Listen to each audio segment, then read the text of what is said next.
ሰላም ጤና ይስጥልኝ እንደምን ሰንብታችኋል የተከበራችሁ አድማጮቻችን። በወንጀል የምርመራ ስራዎች ላይ ትኩረት የሚያደርገው ሸገር 991 ፕሮግራማችን እነሆ የዛሬ ተጀምሯል። ለዛሬ ወንጀል ነክ ወሬዎች በዝርዝር እነግራችኋለን። እስከ ፕሮግራማችን ፍጻሜ አብራችሁን ትቆዩ በአክብሮት እንጋብዛለን። አስላ አሊ ነዋሪነቷ ጅቡቲ ነው። አሊ አንዋር ደግሞ ፍቅረኛዋ ነው። በፍቅሩ እብድ ክንፍ ብላለታለች። የሆነውን እንንገራችሁ። አሊና አስላ የተዋወቁት አሊ ከአሰብ ጅቡቲ ተመላላሽ ነጋዴ ሆኖ ነው። በየጊዜው ከአሰብ ወደ ጅቡቲ ይሄዳል። እንዲሁም በጅቡቲ ከተማ ዘመዶች ስላሉት ከዘመዶቹ መካከል ፋጡማ አሊ የተባለች ያክስቱ ልጅ ታማ እርሷን ለማስታመም በዚያው ይሰነብታል። በጅቡቲ ቆይታ ወቅትም ከአስላ ወይ ጋር ይተዋወቃሉ፣ ይግባባሉ። ለፍቅር ጓደኝነትም ተጠያየቁ። እዛው እሺ ተባባሉ። ቆይተውም ለመጋባት ይወስናሉ። ሁለቱ ተፋቃሪዎች ምንም እንኳን ትዳር ለመመስረት ጽኑ ፍላጎት ቢኖራቸውም በአካባቢው ልምድ መሰረት የወላጅ ፍቃድ የግድ አስፈላጊ በመሆኑ አሊ የአስላዌን ቤተሰቦችን ማስፈቀድ ነበረበት። በዚህ መሰረት አሊ እንደ አካባቢው ልማድ የሚጠየቀውን ገንዘብ ይዞ ቤተሰቦቿን ሊያስፈቅድ ቢሞክርም እነርሱ ፍቃደኛ ካለመሆናቸውም በላይ ይህን ሐሳቡን እንዲያነሳ በዛቻም ያስጠነቅቁታል። አማችሉም ብሎ ዛቻ የተሰነዘረበት አሊም በሁኔታው ተበሳጭቶ የሚወዳትን ልጅ ጥሎ መሰንበት ደጉ ነው ብሎ ሐሰብ ለመመለስ ይወስናል። ይሁን እንጂ የልጅቷ ፍቅር ጠንቶባት ስለነበር ወደ ሐሰብ ከመመለሱ በፊት ትደርስበትና ከጅቡቲ ኮብልለው አብረው ወደ ሐሰብ ከተማ ይገባሉ። የአስላዌን ወላጆችም ተከታትለው ወደ ሐሰብ ይመጡና ሁኔታውን ለሐሰብ አስተዳደር ያስታውቃሉ። የሐሰብ አስተዳደርም ሁለቱንም ተጓዳኞች በማቅረብ ከልጅቷ ወላጆች ጋር ስምምነት እንዲፈጥሩ ቢሞክሩም የልጅቷ ወላጆች ፈቃደኛ ባለመሆናቸው አስላዌን ከወላጆቿ ጋር እንድትመለስ ይወስናሉ። ይሁን እንጂ ልጅቷ በዚህ ሐሳብ አልተስማማችም። የመረጠችውን ባል ለማግባት የወሰነችውን ውሳኔ ተሽሮ ወላጆቿ ለመረጡላት አዲስ ባል ተደራ በአንድ ጎጆ ለመኖር የማትችል መሆኗን በልቦኗ መከረች። በኋላም ከአሰብ ወደ ጅቡቲ ለመመለስ ለጉዞ በተሰናዱበት ዕለት ወደ መጸዳጃ ቤት በመሄድ ቀደም አድርጋ ያዘጋጀችውን ተቀጣጣይ ጋዝ በላዩዋ ላይ አርከፈከፈች። ከምወደው ሌላ ማንንም አላገባም ብላ ራሷን አቃጥላ ሞተች ብሏል ፖሊስ።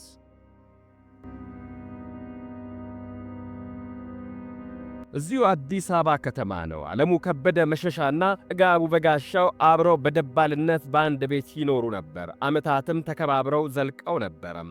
ሆኖም ጥቅምት 4 ከምሽቱ 2 ሰዓት ሲሆን አንደኛው ተዳባይ ጥበቡ በጋሻው ከቤቱ ውስጥ በአልጋው ላይ ተቀምጦ ሳለ ዓለሙ ከበደ መሸሻ ከውጭ ይገባል። በዚህ ወቅት አንዲት ዳቦ በዓለሙ ኮፍያ ላይ ተቀምጣ ይመለከታል። ለምን ኮፍያዬ ላይ ዳቦ ታስቀምጣለህ ብሎ ጥያቄ ከስድብ ጋር ለጥበቡ በጋሻ ያቀርብለታል። ጥበቡም ለምን ታዲያ ትሰድበኛለህ በማለት አጸፋውን ይመልሳል። ከዚህ ተነስቶ አንድ ሁለት በመባባል የቀጠለው ንትርክ የጎረቤት ሰዎች መጥተው ስምምነት እንዲፈጥሩ በማድረግ ለጊዜው ጸቡ ጋብ እንዲል ያደርጋሉ። ሁለቱ ጠበኞች ሊያስማሟቸው የነበሩ የጎረቤት ሰዎች እንደወጡላቸው ጸቡን እንደገና አሟሟቁ።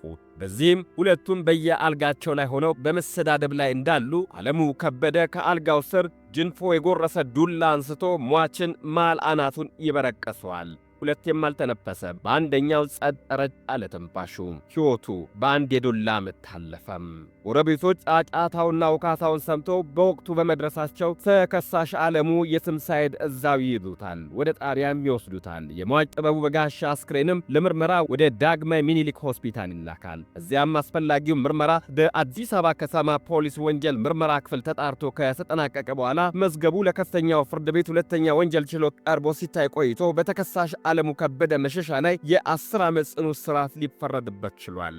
ዳቦዋ አንደኛውን ለስር ሌላውን ለልተት ዳርጋለች።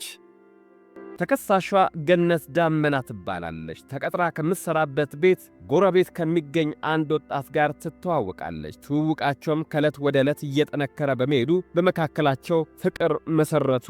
ገነትን ጸነሰች። እንሱ እየገፋ ሲሄድም ሁኔታውን ለፍቅረኛዋ ታማክረዋለች። እርሱም ተስፋ ይሰጣትና ያጽናናታል። ልጅ ከወለደች በኋላም ለ3 ተከታታይ ቀናት ብቻ ጠይቋት መምጣቱን ያቋርጣል። ገነት ዳመናም ከምትሰራበት ቤት ለ1 ወር ያህል ልጇን ይዛ ትቆያለች። በመጨረሻም ልጇን ከመጸዳጃ ቤት ውስጥ ጥላ ሸሽታ ለማምለጥ ስትሞክር በሰራተኝነት የቀጠሯት ባለቤት ተጠራጥረው ልጇን የት እንዳደረሰች ሲጠይቋት ታሞ ሐኪም ቤት ለመውሰድ እንዳሰበችና አስቀድማ ለሌላ ሰው የላከች መሆኗን ትገልጽላቸዋለች። ሁኔታዋ ሁሉ መሸበር የሞላበት በመሆኑ ግለሰቡ ለ5ኛ ፖሊስ ጣቢያ አቤት ይላሉ። ተከሳሿም በቁጥጥር ስር እንድትውል ያደርጋል ፖሊስ። ገነት ዳመና ጣቢያ ቀርባ በሰጠችው የተከሳሽነት ቃል ልጇን ከመጸዳጃ ቤት ጥላ መግደሏን አምናለች። ፍርድ ቤቱም የቀረበለትን ማስረጃና የተከሳሿን ሁኔታ አጥንቶ ከሕጉ ጋር ካገናዘበ በኋላ ገነት ዳመናን በ2 ዓመት ጽኑ እስራት እንድትቀጣ ወስኖባታል።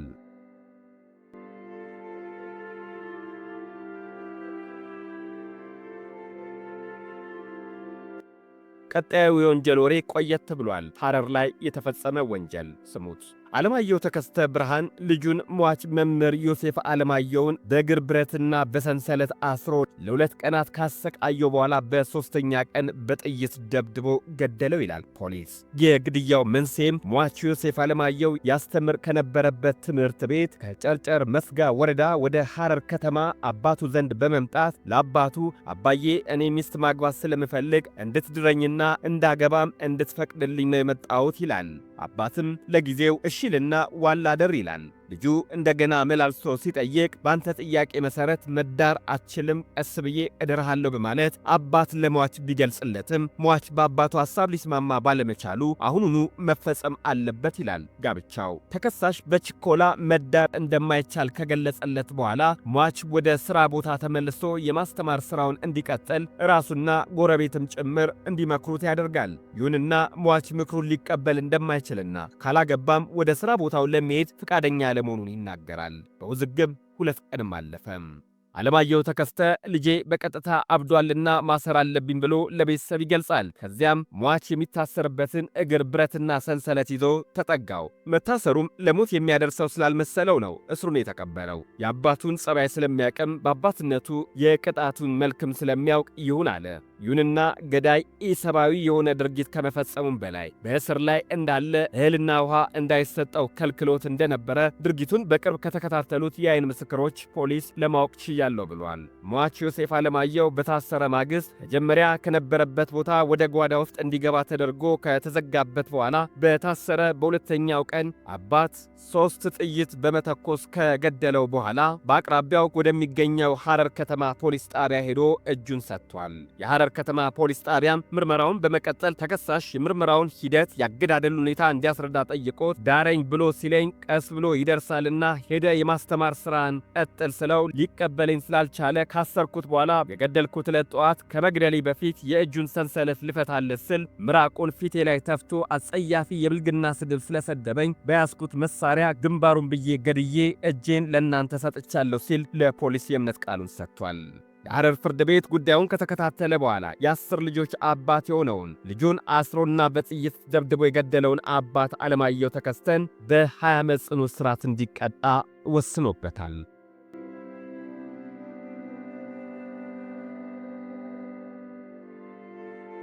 በቦንጋ ከተማ የካቶሊክ ሚሽን ቄስ የሆኑት አባ ብርሃኔ ገብረ አማኑኤል ፓድ ላይ እቤት ይገባሉ። እቤት ገብተው ካዝናቸውን ሲከፍቱ ያስቀመጡት 40 ሺህ ብር ያጣሉ። ጾም ውለው የዋሉት አባ ባልበላ አንጀታቸው እሳት ለብሰው እሳት ጎርሰው ጉዳዩን ለፖሊስ ለመናገር ከአካባቢው የምርመራ ቢሮ ይደርሳሉ። ፖሊስም ሁኔታውን ካዳመጠ በኋላ ካሳ ከበደ የተባለ ግለሰብ ከዚህ በፊት በጥገኝነት በቄሱ ቤት ይኖር እንደነበረና ከቅርብ ጊዜ ወዲህ ግን ወደ ሚዛን ተፈሪ እንደሄደ መረጃ ይደርሷል። በዚህ መሰረት በምርመራ ክፍሉ በተደረገ ጥረት ድርጊቱ ከተፈጸመ ከ5 ቀናት በኋላ በፋሲካ ዋዜማ በጨኖ ወረዳ ወሺ ቀበሌ ገበሬ ማህበር አካባቢ ተገኝቶ ስለተፈለገበት ጉዳይ የሚያውቀው ነገር እንዳለ ፖሊስ ይጠይቋል። ከአባ ብርሃኔ ጋር በጥገኝነት ለብዙ ጊዜ አብሮ አብሯቸው እንደኖረ የሚናገረው ተከሳሽ ምክንያቱን በግልጽ ባላስቀመጠው ቂም በቀል ተነሳስቶ አባ ወደ ቅዳሴ ሲሄዱ ከጃኬት ኪሳቸው ባገኘው ቁልፍ ካዝናውን ከፍቶ 40 ሺህ ብር በመስረቅ ካዝናውን ቆልፎ እንደመለሰ ለፖሊስ ይናገራል። ተከሳሹ እጁ በተያዘበት ወቅትም 25 ሺህ ብር በእጁ ላይ ሲገኝ ቀሪውን 5 ሺህ ብር ማጥፋቱን እንዳመነ ለፖሊስ ተናግሯል። አባ ጠፋኝ የሚሉት 40 ሺህ ብር ሲሆን ተከሳሹ ወሰድኩኝ የሚለው 30 ሺህ ብር ስለሆነ ልዩነቱ ምንድነው ተብለው የተጠየቁት የፖሊስ መርማሪው ተከሳሹ ወሰድኩ ያለው በቃሉ ላይ የገለጸው ይሄንኑ ስለሆነ ነው ብለዋል። አባ ግን ክዶይ ነው፣ ለማንኛውም በተገኘው ገንዘብ እፋረደዋለሁ ብለዋል። ከተወሰደባቸው ገንዘብ ጥቂቱም ስለተመለሰ አባ ከምንም ይሻላል ብለዋል። ፖሊስ ይህንን ጉዳይ ካጣራ በኋላ ይህንን በጥገኝነት ቆይቶ ካስጠጉት ቄስ ብር የሰረቀውን ወጠምሻ 6 ወር በእስር እንዲቀጣ ወስኖበታል።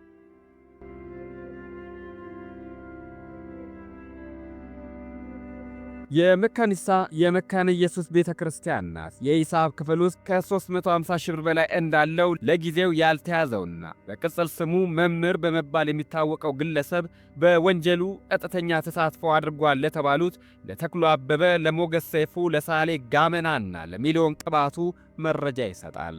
መምህር የተባለው ግለሰብ የቤተ ክርስቲያኒቷን ጓዳ ጎድጓዳ የሚያክ ስለነበረ 4ቱ ግለሰቦች በሰውየው ላይ ተማምነውበታል። በተለያዩ ጊዜያትም ሂሳብ ክፍሉ የት እንዳለና የመስኮትና የበር ጥንካሬውን ሲያጠኑ ለአንድ ወር ያህል ከቆዩ በኋላ ለአፈጻጸማቸው መኪና አስፈላጊ ሆኖ በመገኘቱ ሲያፈላልጉ አለማየሁ አጥላው ከተባለ አሽከርካሪ ጋር አንድ እስካሁን ባልተያዘ ሌላ ሰው አማካኝነት ይተዋወቃሉ።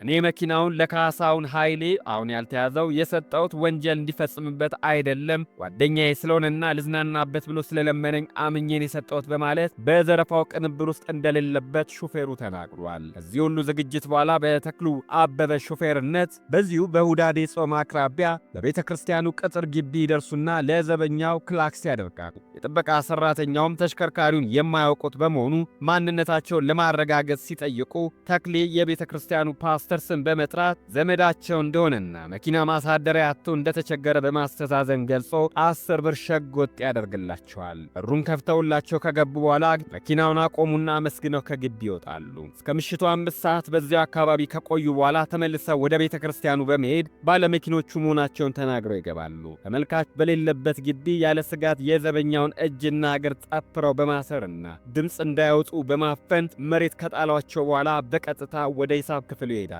በተለይ የወንጀሉ ዋነኛ ተዋናይ ነው ሲል ፖሊስ የገለጸው ተክሉ አበበ በያዘው ብረት መስኮቱን በመስበር ላይ እንዳለ በአጥር ልዩነት ከቤተ ክርስቲያኑ ቅጥር ግቢ ጎን ያለው የአዲስ አበባ ዩኒቨርሲቲ የድህረ ምረቃ ትምህርት ቤት የጥበቃ አባላት እንግዳ ድምፅ ይሰማሉ።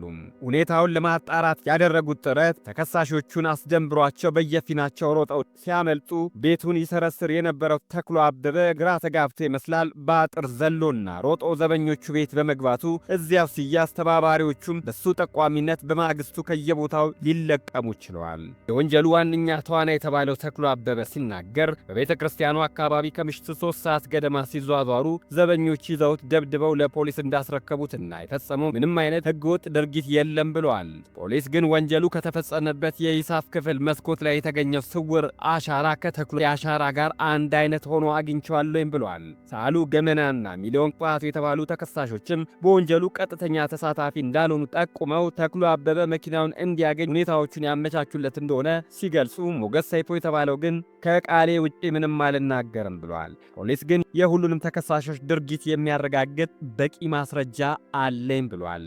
ወንጀሉ ከተፈጸመበት ስፍራ የተለያዩ በእጅ የሚሰሩ መሳሪያዎችና ካዝና ለመቅደድ የሚያስችሉ እንግር ግራይንደር የተባለ በኤሌክትሪክ የሚሰራ መሳሪያ እንደተገኘም ፖሊስ ተናግሯል። የጥበቃ ሥራ ተጠራጣሪነትንና ንቁነትን የሚጠይቅ ተግባር በመሆኑ በዚህ ሁኔታ ውስጥ የታየው አይነት እንዝላልነትና መደለል ንብረትን በአደራ ከተረከበ ሰው የማይጠበቅም ነው ብሏል ፖሊስ። ማምሻውን በዘራፊዎች ተጠፍረው የተጣሉት የቤተ ክርስቲያኒቱ ዘበኛ ስርቆቱ ተጀምሮ ከከሸፈ በኋላ ገመዱ ተፈቶላቸዋል። ከዛም እኔን ያየ ቀጣ ብለዋል።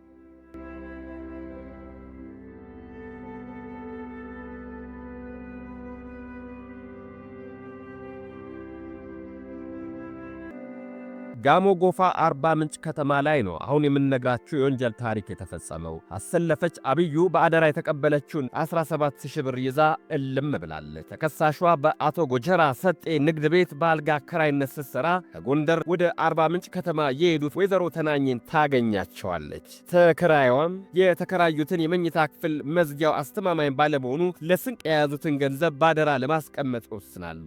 ይህንኑ ሐሳባቸውን ተግባራዊ ለማድረግ አልጋ አከራይዋን አሰለፈችን የንግድ ቤቱን ባለንብረት እንድታገናኛቸው ይጠይቋታል። አሰለፈችም ባለቤቷ እርሷ እንደሆነች አስመስላ ትነግራቸውና ምን እንደሚፈልጉ ትጠይቃቸዋለች። ወይዘሮዋም የያዙትን ብር ለሷ ባደራ እንድታስቀምጥላቸው ይሰጧታል። አሰለፈችም ገንዘቡን ትቀበልና ደብቃ ታስቀምጣለች። ከዚያም ባለንብረቷ ገንዘቡን እንድትሰጣቸው ሲጠይቋት ጨርሶ ያልተቀበለች መሆኗን ገልጻ እንዲያውም የአይነቱን ጥያቄ መጠየቋ እጅግ አስቆጥቷት ቡራ ከረዩ ትላለች። በዚህ ሁኔታ በተነሳ ውዝግብ ከሳሽና ተከሳሽ በፖሊስ ተይዘው አርባ ምንጭ ዙሪያ ወረዳ ፖሊስ ጣቢያ ይደርሳሉ። በጣቢያው እንደደረሱም ተከሳሿ ጥቂት ካንገራገረች በኋላ ገንዘቡን በትክክል ወስዳ ከሌላ ሰው ቤት ያስቀመጠች መሆኗን ታስረዳለች። ተከሳሽ በሰጠችው የእምነት ቃልና በቀረበባት ማስረጃ መሰረት ምርመራው ተጠናቆ ውጤቱ ለፍርድ ቤቱ ይላካል። ፍርድ ቤቱም አደራ በሊታዋን አልጋ አከራይን የ3 ዓመት እስር አከናንቧታል። የቤቱ ባለቤት ይህን ጉድ ሲሰሙ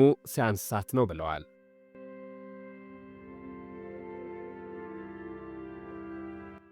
አርሲ ጭላሎ በኢጦሶ ወረዳ ነዋሪ የሆነው ከድር ኢብራሂም ሌብነቱ በችሎት ላይ ተጋልጦ በእስራት ተቀጣ። እንዲህ ነው የሆነው። ጄሎ ኢብራሂምና ጓደኞቹ በሌብነት ወንጀል ተከሰው በጣቢያ ይታሰራሉ። እነርሱም በጣቢያ ቆይታቸው ስለፈጸሙት ወንጀል ሲጠየቁ ግምቱ 55,000 ብር የሆነ ጤፍና ስንዴ ከበሽር መጋዘን በሌሊት ሰርቀው ይወስዳሉ።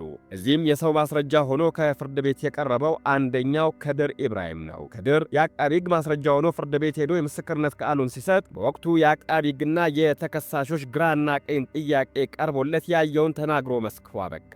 ፍርድ ቤቱም የከድር ኢብራሂምን አነጋገር ሲመዝነው ድርጊቱን አብሮ እንደፈጸመ ሆኖ ሂደቱን በትክክል ማስረዳቱ በከድር ኢብራሂም ላይ ጥርጣሬ ያድርበታል። እዚሁ መነሻም ፍርድ ቤቱ የማጣሪያ ጥያቄ ለምስክሩ ሲያቀርብለት ከድርም ጥያቄው በስቶበት መጨረሻውም ስላላማረ አሳስቶም ለማምለጥ ባለመቻሉ ስርቆቱን አብሮ እንደፈጸመና ከተሰረቀው እህል ከፊሉን ተሸክሞ እንደወሰደ አምኖ ቃሉን ሰጠም። የተከሳሽም የቀደመ ታሪክ ሲመረመር ልማደኛ ሌባ መሆኑ ከሪከርድ መዝገቡ ተረጋገጠ። ተከሳሾቹ በቀረበባቸው ክስ ያንዳንዳቸው በ1 ዓመት እስር ሲቀጡ በነ ጄሎ ኢብራሂም ላይ ምስክር ሆኖ ከቀረበ በኋላ በችሎቱ የተጋለጠው ለምስክርነት የቀረበው ሌባ ከድር ኢብራሂም ግን በ1 ዓመት ተኩል እስር እንዲቀጣ ተወስኖበታል። ለምን እኩል አይደል የሰረቅነው ከነሱ የኔ ለምን ይበልጣል ብሎ ለተከራከረው ሌባ ዳኛው የሌባ አይነ ደረቅ ብለውታል።